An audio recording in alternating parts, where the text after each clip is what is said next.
Virginia Williams looked at Ella Fitzgerald sitting in her wheelchair in the Beverly Hills living room and asked the question gently.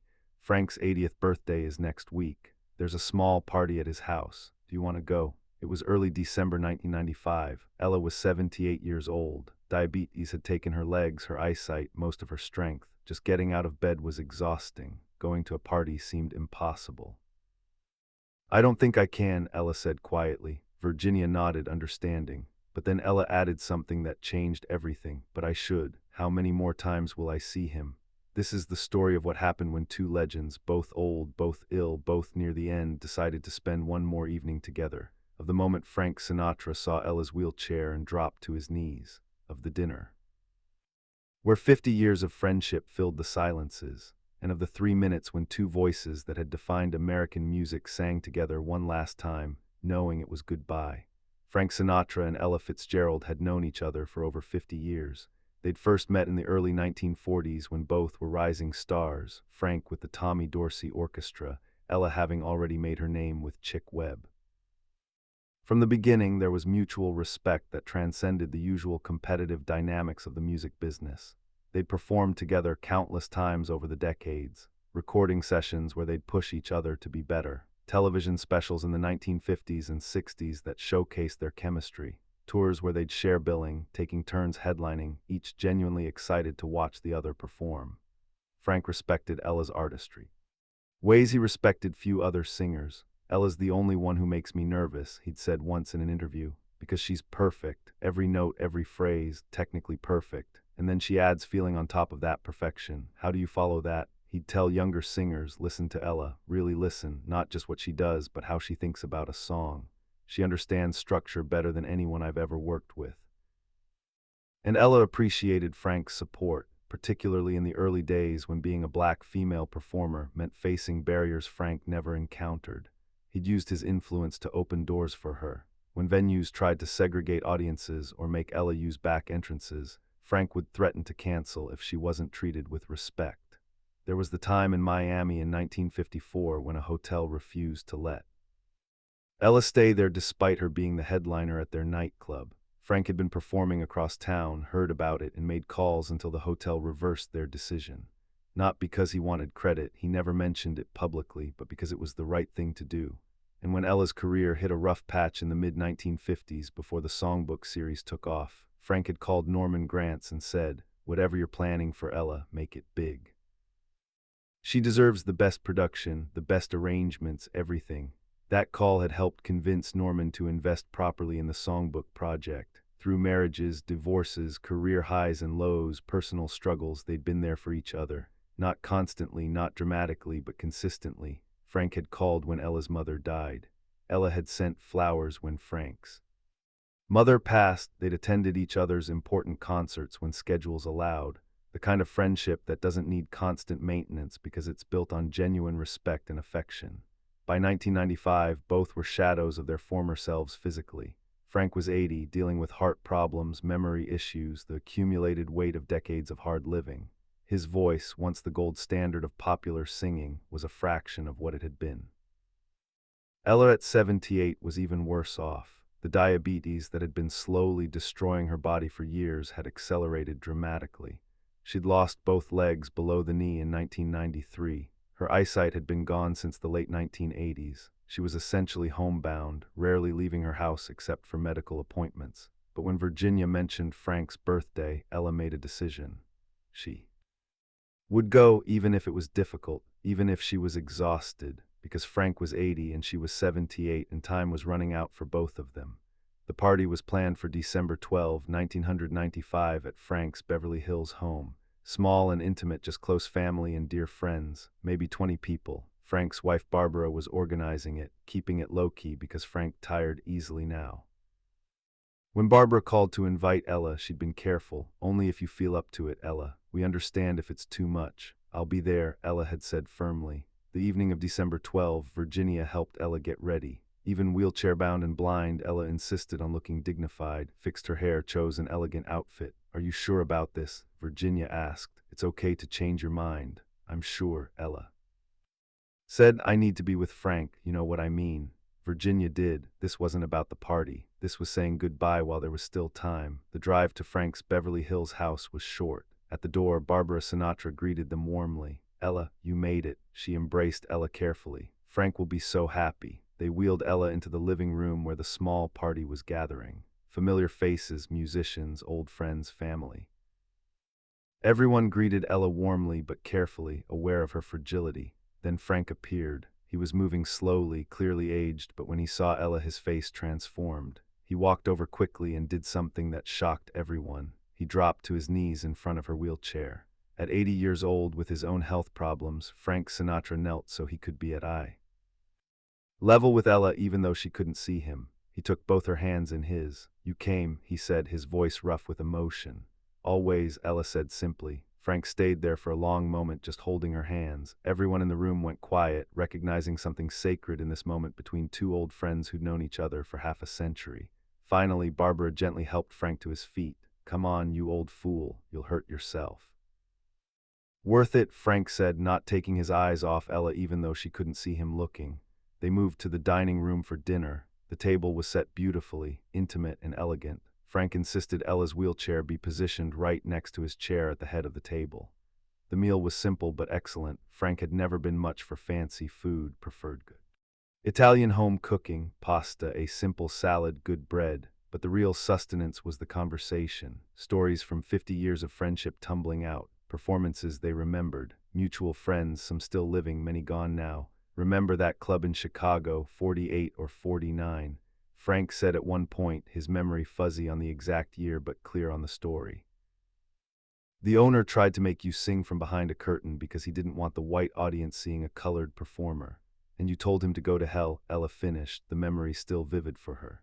"Said if I sang behind a curtain you wouldn't perform at all, threatened to walk out." "Damn right," Frank said firmly, his old anger flaring briefly. "You were the better singer anyway. If anyone should have been behind a curtain, it was me." Ella laughed, the sound despite her frailty. "You're lying, but I appreciate it." "I'm not lying. You made me sound better just by being on the same bill." People would come for Ella Fitzgerald and tolerate Frank Sinatra. Someone mentioned the duet album they'd recorded together years ago, the playful back and forth, the chemistry that had been obvious even on recordings. "You were impossible to work with," Ella said teasingly. "Always wanted one more take, one more. I can do it better, Ella. Because I was singing with you, I had to try to keep up. You'd nail it first take, perfect, and I'm there sweating trying to match you." The table laughed. Barbara refilled wine glasses. The conversation shifted to other memories. Frank talked about watching Ella at the Apollo back in the day, before they'd officially met.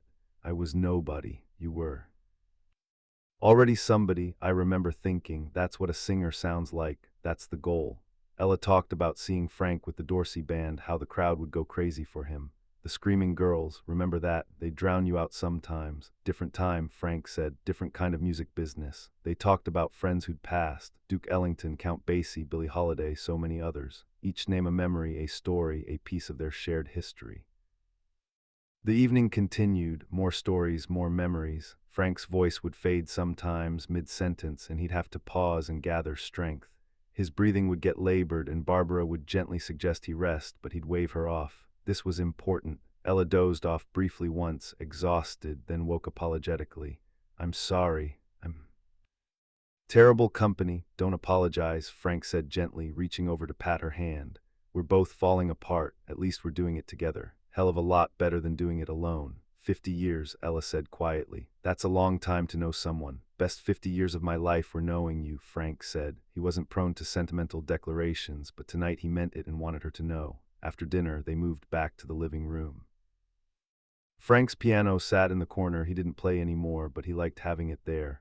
Someone mentioned the old recordings Ella and Frank had made together, the duets that had become classics. "You two should sing something tonight," one of the guests suggested. Ella shook her head. "I can't. My voice is gone." "Mine too," Frank agreed. "Sounds like a rusty gate these days." But Barbara had an idea forming. "You don't have to perform, just sing, for fun, for us, for yourselves." Frank looked at Ella. Even though she couldn't see him, she seemed to sense his gaze. "One song?" he asked. Ella was quiet for a moment. Then, "One song, but don't blame me when it sounds terrible." "Couldn't sound terrible," Frank said. "Not if we're singing it together." They moved Ella's wheelchair next to the piano. Frank sat at the bench, but Barbara's pianist friend offered to play for them. Frank's hands weren't steady enough anymore. What song? The pianist asked. Frank and Ella looked at each other, or Frank looked at Ella, and Ella turned her face toward his voice. "The lady is a tramp," they said simultaneously, then laughed. It was one of their songs, one they'd performed together hundreds of times over the decades. Frank had recorded it famously, Ella had made it her own. Together, they'd turned it into a playful duet that audiences loved. The pianist started playing the familiar introduction, those opening notes that anyone who loved American music would recognize instantly, and Frank and Ella began to sing. Their voices were nothing like they'd been in their primes. Frank's had lost all its smoothness, was rough, and sometimes wavered. The breath control that had once been legendary was gone. He had to pause for air in places he never would have needed to decades ago. The tone that had made him the voice was reduced to something gravelly and uncertain. Ella's voice had lost its impossible range and crystalline power. The effortless high notes were impossible now. The vocal flexibility that had made her scat singing legendary was gone. Her instrument was smaller, quieter, occasionally uncertain. But the phrasing was still there, the deep musicality, the understanding of a song's architecture. The way they listened to each other, responded to each other, created a conversation through the music.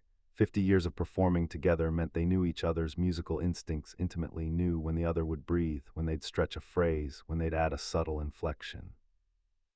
When Frank would hold a note, uncertain if he could sustain it, Ella would come in underneath, supporting him. When Ella would phrase something a particular way, Frank would complement it perfectly, even though they hadn't rehearsed this, hadn't planned it. They were so musically connected that even with severely compromised voices, the performance had a unity.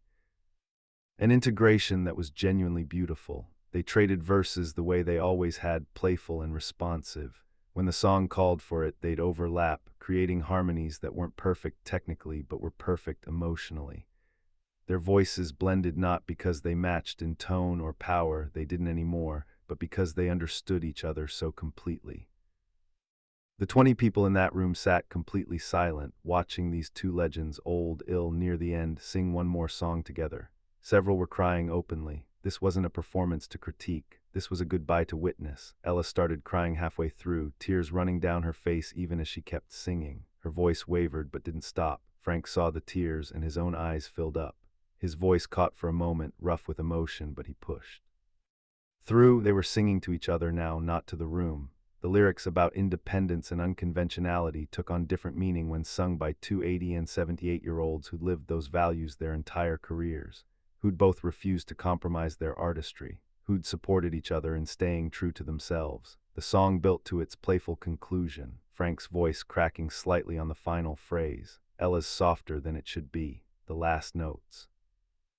The final chord from the piano, complete silence. Then everyone in the room was on their feet, applauding, but also crying, openly weeping, because they'd just witnessed something unrepeatable, something sacred, two of the greatest voices in music history, singing together for what everyone knew was absolutely the last time. The applause went on for a long moment, but it felt inadequate. How do you applaud a goodbye? How do you respond to watching two friends say farewell through the only language that had ever truly mattered to them? Frank reached over and took Ella's hand. They sat there, hands clasped, both crying, both smiling. "Thank you," Frank said quietly. "For what? For coming, for singing, for 50 years of friendship." "Thank you for the same," Ella said. The party continued for a little while longer, but the emotional peak had passed. Eventually, Virginia indicated it was time to get Ella home. She was clearly exhausted. As they prepared to leave, Frank wheeled Ella to the door himself, refusing to let anyone else do it. At the threshold, he knelt again, despite Barbara's protests that he'd hurt himself. "You take care of yourself," he told Ella. "You too," she said. "I mean it. I want you around for a while yet." "Same to you, Frances." He leaned forward and kissed her forehead gently. "I love you, you know, as a friend, as a fellow musician. I love you." "I love you too," Ella said, crying again. He stood, Barbara and Virginia both helping him, and watched as Virginia wheeled Ella to the car. As they drove away, Frank stood in the doorway, watching until the taillights disappeared. Barbara came up beside him. "That was beautiful. That was goodbye," Frank said quietly. He was right. Ella Fitzgerald died 8 months later on June 15, 1996. She was 79. The diabetes finally took her heart. When Frank heard, he sat in silence for a long time. then asked someone to play the recording of their duet. He listened alone, crying. Frank Sinatra died. 2 years after Ella, on May 14, 1998, at 82, at Frank's funeral, someone shared the story of that December night, of Ella coming in her wheelchair, of Frank dropping to his knees, of their last duet. They both knew, the person said. That's why it mattered so much. That's why he knelt. That's why they sang even though their voices were gone. Because some goodbyes can't wait. The story of that December night became legendary among musicians who'd known them both. Not the technical quality, that didn't matter, but the meaning. Two artists who'd spent 50 years respecting each other, taking a few minutes to say goodbye the only way they knew, through music. Those who'd been there struggled to explain what made it special. The voices had been compromised, the range limited. Technically, it wasn't impressive, but the love, one guest said. You could hear the love, 50 years of friendship, of being there for each other. It was all in those 3 minutes. The recording remained private, played occasionally for close friends and family, but the story spread. The image of Frank Sinatra at 80, dropping to his knees before Ella's wheelchair, of two legends both near death, singing one more song together. A friendship that lasted half a century, ending with music, tears, and love. One for the road, Frank had said before they started singing. He'd meant it literally. One final performance, one last duet, one more chance to make music together before the road ended for both of them. December 12, 1995, a small party in Beverly Hills, 20 witnesses, two voices that had defined American music for generations, singing together one last time. Not a performance, a goodbye, a thank you, a half-century of friendship compressed into 3 minutes of imperfect, beautiful music. Frank Sinatra and Ella Fitzgerald, one for the road,